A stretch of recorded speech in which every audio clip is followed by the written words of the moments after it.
de Nokia au-dessus de Lyon.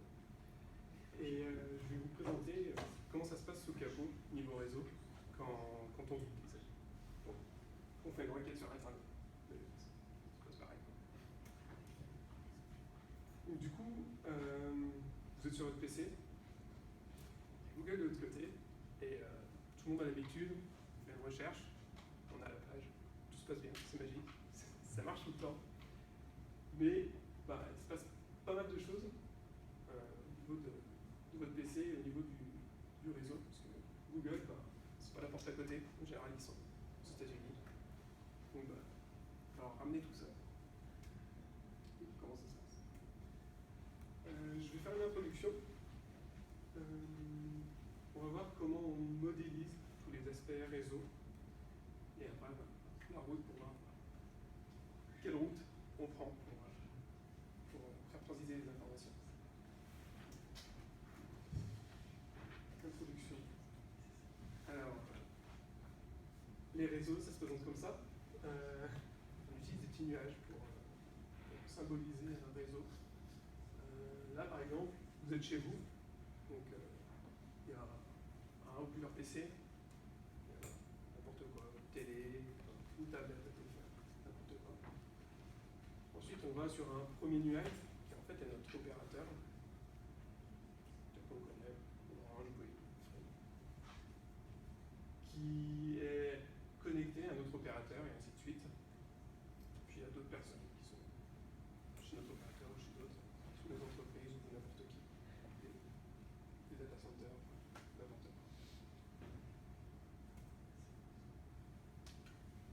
Pour faire l'analogie de comment ça fonctionne, j'aime bien prendre le modèle de la route, parce qu'en fait, on a à peu près les mêmes problématiques, et ça marche plutôt bien. Transporter des personnes sur la route, c'est un peu comme transporter des informations sur un réseau. Donc, notre personne, c'est notre information, il part de chez lui, donc notre PC.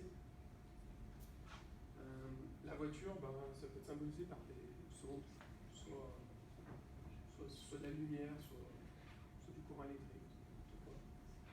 La route, ben, c'est une fibre optique ou une ligne téléphonique.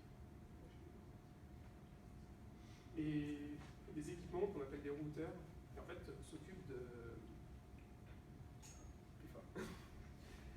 Des équipements, qui s'appellent des routeurs, qui s'occupent de diriger en fait, les informations vers où il faut, dans la bonne direction. C'est exactement le rôle des ronds-points sur la route. Un vrai problème. Trouver le chemin déjà, donc sur la route, il y a des panneaux sur Internet, ben, on va utiliser des protocoles. Simplement. La perte d'informations, ben, nous on a le code de la route pour éviter de perdre des passagers sur la route. Saturation des réseaux, ben, c'est les bouchons. Saturation du récepteur, c'est, imaginez-vous au péage, et il y en a, leur boulot, ben, c'est de faire en sorte qu'il n'y ait pas de bouchon au péage. C'est pareil. Et la segmentation, ben, pour balader les gens, il y en a qui portent en moto, d'autres en voiture, d'autres en bus, et on adapte le moyen de transport au nombre de gars qu'on a transportés. Modélisation aussi. Alors, on utilise un modèle en 7 couches qui s'appelle OSI, qui décrit l'architecture générale d'un réseau. Mais ça va pas loin, puisque on peut aussi décrire l'architecture plus ou moins d'une application.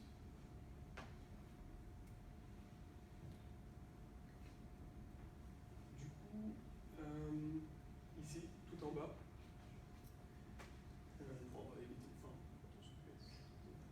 tout en bas, sa couche physique, c'est typiquement Wi-Fi, par exemple, qui fait partie. Les câbles Ethernet, c'est tout standardisé. Du coup, il répond à cette couche-là. Ensuite, je ne sais pas si vous avez entendu parler d'adresse MAC, c'est des adresses pour les machines, sur Linux, c'est ici. Ensuite, les adresses IP, vous avez entendu parler de celle-là. Ici. Transport, il y a TCP et UDP.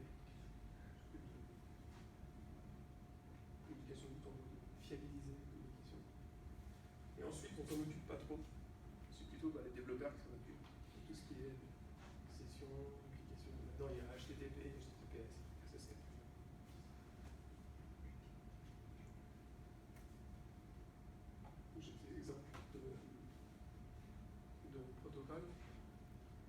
Donc, je vous disais, il y a le Wi-Fi, la DSL, en bas. Ça m'a cédé le mot intelligent pour Ethernet. Ouais, C1 pour Wi-Fi aussi. Enfin, IP, TCP ensuite, pour les connaissez.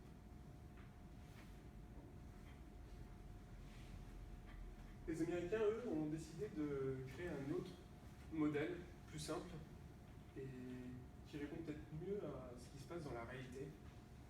C'est qu'en gros, on se dit, ces deux-là, c'est la même chose. On utilise du Wi-Fi, point barre, on s'en fout de ce que c'est. On dissocie pas ces deux couches-là. Et tout ce qui est application, enfin, il y a des développeurs qui s'en occupent et ça n'a rien à faire dans le réseau. Donc, on les met ensemble et on ne s'en occupe pas. Ces deux-là sont des applications. Et du coup, physiquement, en fait, on arrive à mettre un équipement, un réel équipement, en face de la modélisation américaine. Si on a un switch, vous connaissez ce que c'est un switch, un routeur c'est une notebox par exemple, notebox qui est un routeur. Transport, c'est un pare-feu. On en a un aussi sur notre box. Et application, moi c'est PC. Ça jusqu'au navigateur.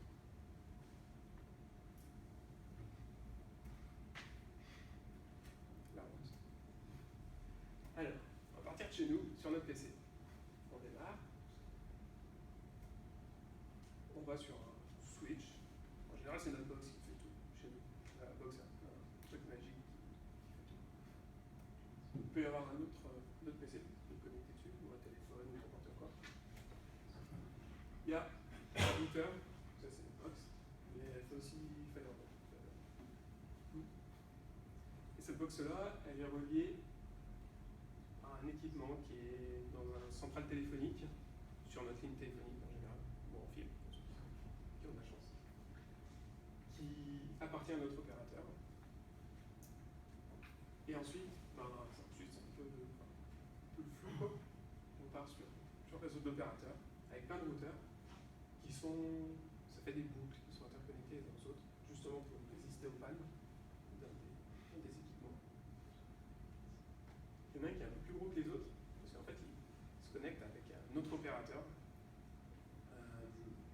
À ces endroits-là, c'est des, entre guillemets, gros routeurs. Et ça se passe dans des GIX.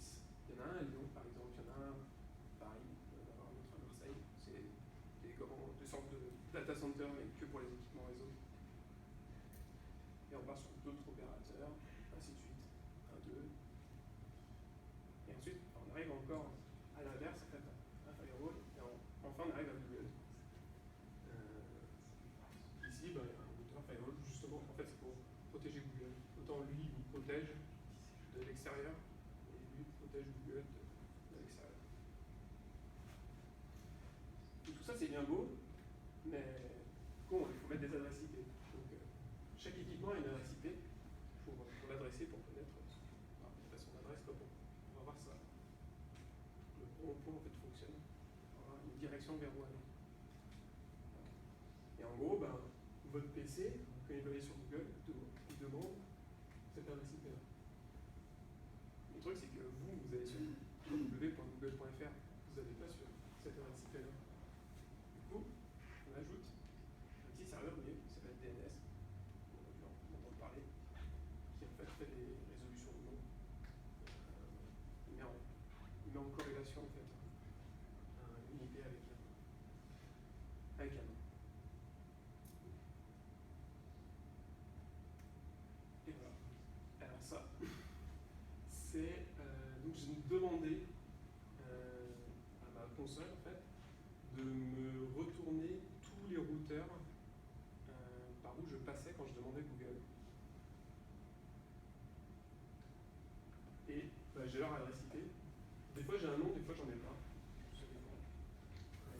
On voit que ici par exemple, on a Aubervilliers chez France Télécom. Je le faisais depuis une ignorante, donc c'est normal. Et ensuite, on ne sait pas trop par où on passe. Et à la fin, on arrive chez Google. En gros, ici, là, on passe directement par le réseau de Google. Ici, là, c'est Google veut qui doit avoir un équipement à Paris, ou pas loin, et qui est interconnecté directement avec le réseau d'Orange. Et qui loue du coup une fibre dans l'Atlantique pour qu'on arrive à la fin aux États-Unis.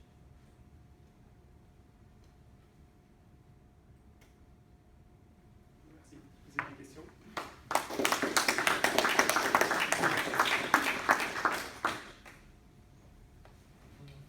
Ouais.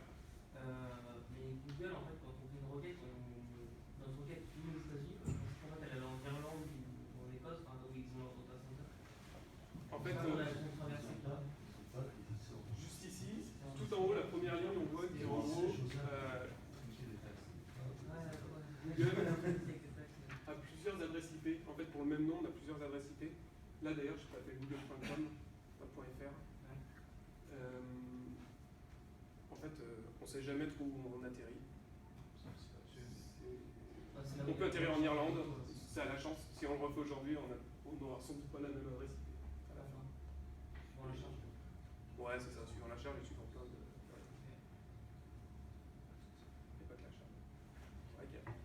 Quand on fait un requête comme chez nous, du coup, dans Google, mettons, quand on arrive au premier routeur, le premier routeur est à 15 autres routeurs de Google, et comment ils savent à quelle direction nous envoyer, alors que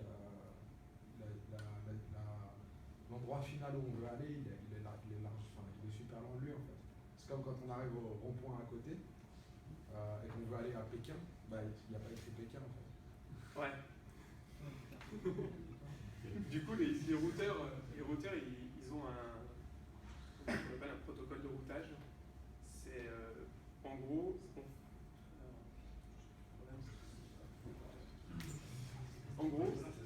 le premier routeur, le premier qui est en noir, il a deux routes, enfin, il a deux chemins vers lesquels aller. Et avec ce protocole-là, avec ces algorithmes, en fait, il connaît le plus optimisé pour aller pour aller plus loin en fait.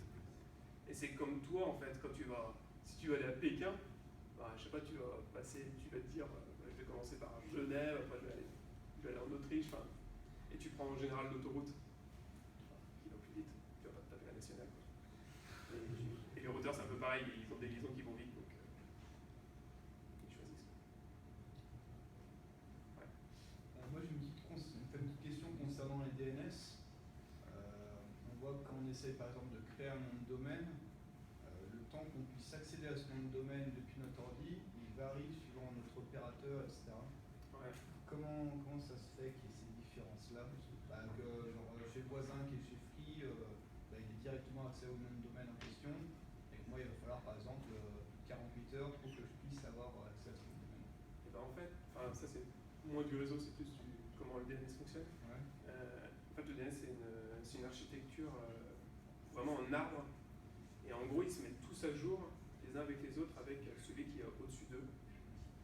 Et en fait, le temps de mise à jour il est très variable selon les.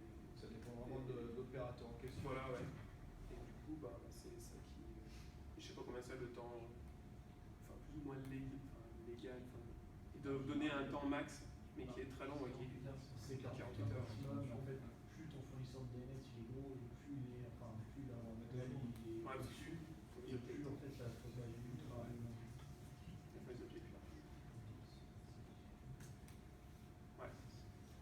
En fait, le chemin entre l'ordinateur et Google, tous les pare-feux, serveurs, routeurs, tout ça, ça appartient à qui en fait? Là, typiquement, par exemple, on dit qu'on est chez Free. On est chez Free, on est en noir. On est en noir. Je sais pas, au milieu, par exemple, en haut, il peut y avoir SFR. On ne sait pas en fait. Et ces routeurs, tous les routeurs appartiennent à un opérateur. Et il y a des opérateurs qui font opérateurs d'opérateurs. Enfin, il y a des opérateurs qui sont énormes. Je pense à AT&T aux États-Unis, ou même Free, qui est plutôt un gros opérateur, qui fournit en fait des liaisons